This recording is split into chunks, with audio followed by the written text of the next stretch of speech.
Joining us now, Otto Wachsmann. Otto ran for the House of Delegates in the Suffolk area in 2019, got in the race late, got edged out by the Democrat there, and he's back with us today. Otto, great to have you.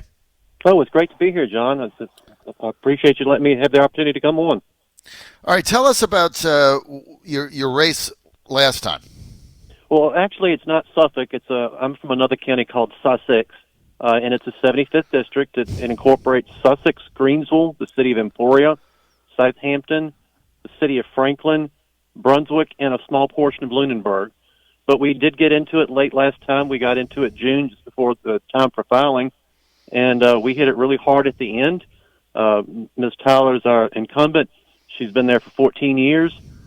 Sort of saw the opportunity that people here wanted to change. We haven't had a lot of exciting things going on in the 75th, so we hit it hard. And after the first-time person coming into the race, I got within 2% of taking a district that, from what we found out, we've not been Republican in the 75th since the 1800s.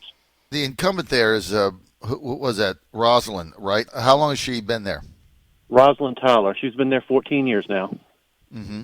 She really didn't take your campaign seriously, as I recall last time. They were kind of laughing that Kirk Cox, the speaker at the time, was putting money in it, saying that was not a winnable district for Republicans. But you came within, like you said, 2 percentage points. Let me tell you the rap on you that I heard last time, and maybe you can address it now. A lot of people said Otto could have won the race, but he didn't knock on any doors. He didn't work hard enough. Now, I got that from a number of people. True or false, and why? Or why not? We did look at door knocking. In fact, our district is so rural and it's spread apart. We did do some door knocking, but door knocking, my district doesn't lend itself quite well to door knocking. We did get into it late. Our strategy was to try to pull off an October surprise. We knew that if we started hitting it very hard in the beginning, that possibly the Democrats would provide quite a lot of funding, and we weren't in a position to run that type of race, getting into it so late. So we purposely held off until later in the race and tried to spring it then, and came really close to pulling it off. We really felt that was our best strategy for last year. This time coming up is going to be something totally different, though. You've got opposition for your nomination. Last time you didn't. You were just able to file, and you were the Republican candidate. Now you've got opposition. Candidate's been on my show several times in the past that seems to be running pretty hard. Why are you the better candidate in this race, Otto? Well, I'm the better candidate. I've got name recognition. I'm from this area. I grew up in Sussex County, been throughout the district. My wife was a guidance counselor at a school in Southampton, which is a big part of the district. She still works in the city of Franklin right now. I've been known in this area for quite a while. I know the people here, and my opponent only recently moved into the district. Okay. So another thing that I do is that I've been a small business owner. I'm a pharmacist. I've owned Stony Creek Pharmacy for 18 years. Another thing that held me up a little bit in the campaign was in the middle of the campaign last year, I ended up selling my pharmacy. I still work there and still manage it, but I actually grew up in that pharmacy, so I've just been in constant contact with the public. What is the key agenda item if you get to the House of Delegates in 2021? And it's unlikely the Republicans are going to have a majority. Unlikely. So a lot of people now looking at this and they're saying, okay, so we get another Republican, so they have, there's a 3-seat majority instead of 5 or 4 instead of 6 or whatever it is. How can you make a difference? Our area is very rural, and when I look around, I see that all the parts of the state of Virginia that are rural, which are the majority of the land mass, they seem to be forgotten in Richmond. I need to get together with those other delegates in the rural areas of the state, and we need to try to pull together and change things. Right now, Richmond has forgotten our rural areas. Our people are important, and we need a say, and we need to get together and do what we need to have done. I'll go throughout the districts. We need better schools. The liberal minds in Richmond have somewhat forgotten about rural lifestyle. The Second Amendment is huge in our area. We all hunt. We grew up with guns, and the people in my area are absolutely afraid that the liberals in Richmond want to take away our rights to protect ourselves and have our guns. John Fredericks Radio Network. We're with Otto Wachsmann. Otto, when are you officially announcing your run for the House of Delegates, District 75? Well, congratulations. It's right now today. We've got press releases that went out to newspapers, and today is the day. All right. Well, be sure you got the Virginia Star on your press list so we can have that as well. The Virginia Star, just have you guys do that. You're on the John Fredericks Radio Network, trucking the truth across America with Otto Wachsmann, just announcing his candidacy today for House of Delegates, District 75. That's the Sussex area. A lot of farmland out there, a lot of gun owners. Roz Tyler, the 14-year incumbent, has very little to show for it. But there will be a challenge, whether it's a convention or a primary. It's because if it's a convention, you can just hire Bonnie and Clyde and they can rig it. You don't have to do anything else. That's probably what I'd do. But if it's a primary, which I prefer, you actually have to go out and campaign and win votes rather than just rig the convention, which should just call 1-800-BONNIE and Clyde, and you're good to go. Let's get back to Otto. Otto, thanks for announcing your candidacy on our show today. I hope it is a primary because I loathe conventions. They're destroying and ripping the soul out of whatever remains of the Republican Party of Virginia. So if you back a convention, I'm not for you under any circumstances. Sorry. Just tell you that ahead of time. Got a question but you don't here. like all the extra airtime you get, people talking about the convention on the 5th and the 7th this year? Oh my God! It's destroying the party. I mean, win a primary. Go out, do a mailer, get a list, get issues, and win a primary. I mean, these conventions. You know what? The one in the 7th, Otto, was still it's under investigation 2 months later. I mean, they had more votes show up than they had people there for one of the races. I mean, the things are just ridiculous. They're all rigged, and it's a complete joke, and it's destroying the party. Okay, I got a text here from John Thomas he says in Sussex, so I got listeners there. John Thomas in Sussex says, what will the district look like after the redistricting that we know is coming? That is an excellent question. That is a big unknown. Actually, a bigger question is, will we be redistricted in 2021? There was one thought that COVID is slowing things up so much with the census that we would not be redistricted in 2021. But now that they've moved the deadline from the census up from the end of October to the end of September, some of us are kind of thinking now maybe they will redistrict. We really don't know, one, if it's going to be redistricted or not, and two, that's the excellent second question, what will it look like if it is? Sussex, the 75th district, is a very rural area. Other parts of the states have grown. Conventional wisdom would say that Northern Virginia and the Virginia Beach area would probably get an extra delegate or two, if not three. What happens with that? There's 100 in the state. That means that other portions of the state are going to have to get bigger to accommodate those other new districts. That is a great unknown. We do not know right now.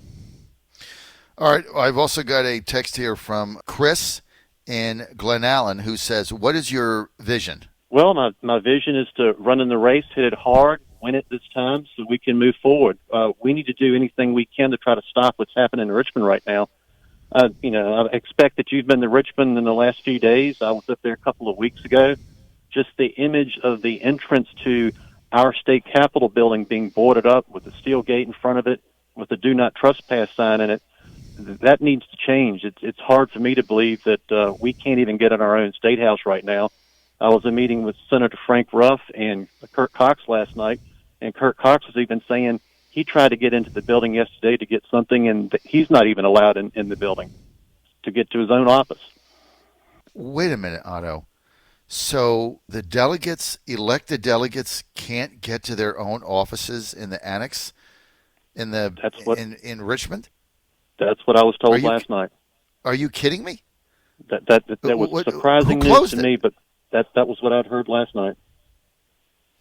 So I'm a delegate. I'm Kirk Cox, or I'm any delegate, and I go to my office in the building there on Bank Street, the temporary offices. I go to my office, and I can't get in. I can't get in my office, or I can't get in the door. I can't get in the what? I mean, aren't there police there?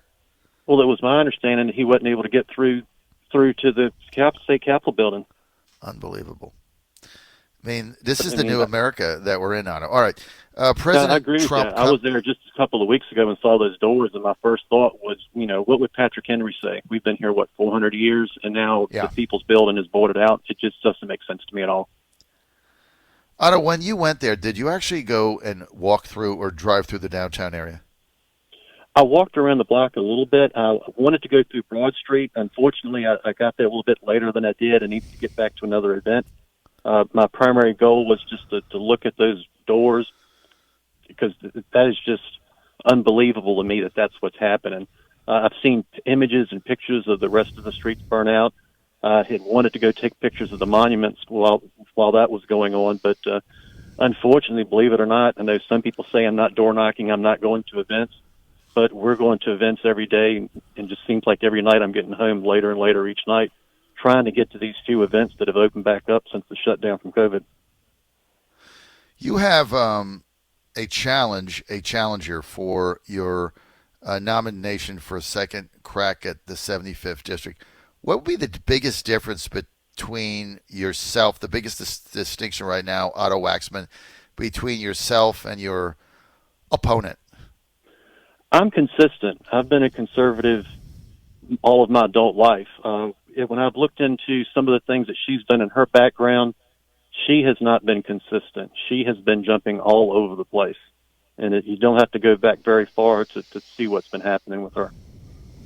All right. So is there a particular policy issue that's different, or is it just basically personality and who's better positioned to win? I think it's more personality, who's in a better position to win. Like I said, I've been in the district the whole time. She came to the district fairly recently from the Roanoke district. I think that's where, if I've seen some of her information, she talks about six-time generation Roanoker. I've been here pretty much practically all my life.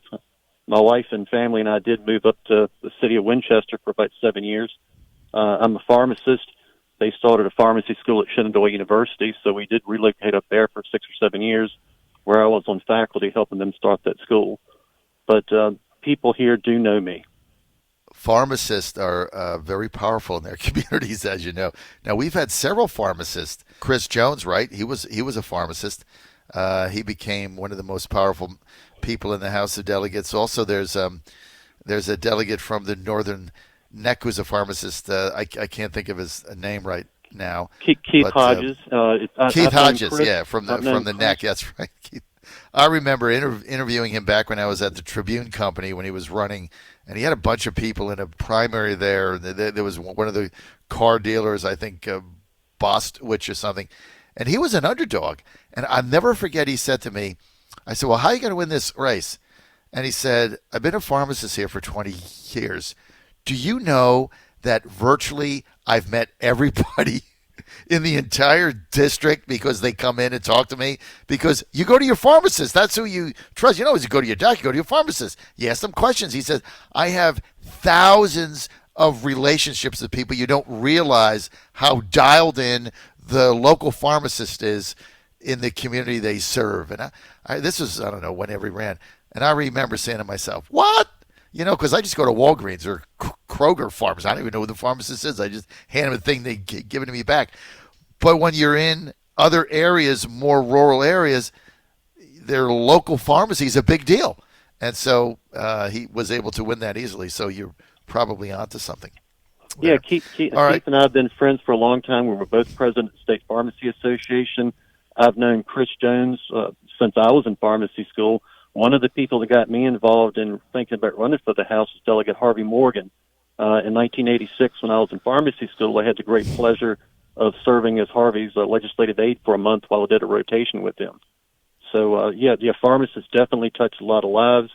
I'm one of those people who actually learned how to count standing on top of the bar stool on my father's pharmacy soda fountain, learning how to count, ringing the register when I was 5 and 6 years old.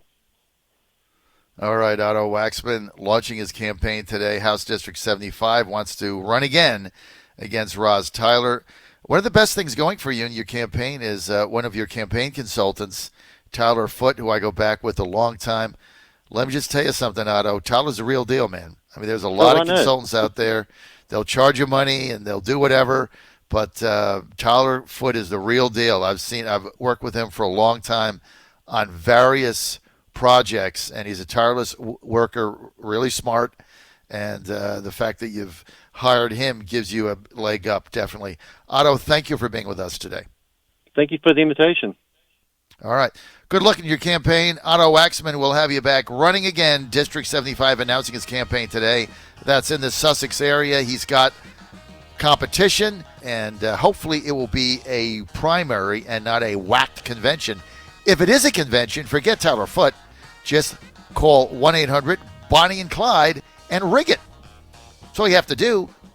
Rig-o-meter goes way up when you hire Bonnie and Clyde. That's all you have to do. Just rig the convention, and then you're going to be the nominee. Why bother the campaign? Just rig it. Hire all the people that make the decisions, just like the riggers do, and you're good to go. Rig it. If I run for governor, I'm going to hire Bonnie and Clyde and just rig the thing. I don't have to do anything else. I'm going to be the nominee. Just pay them. John Fredericks Radio Network.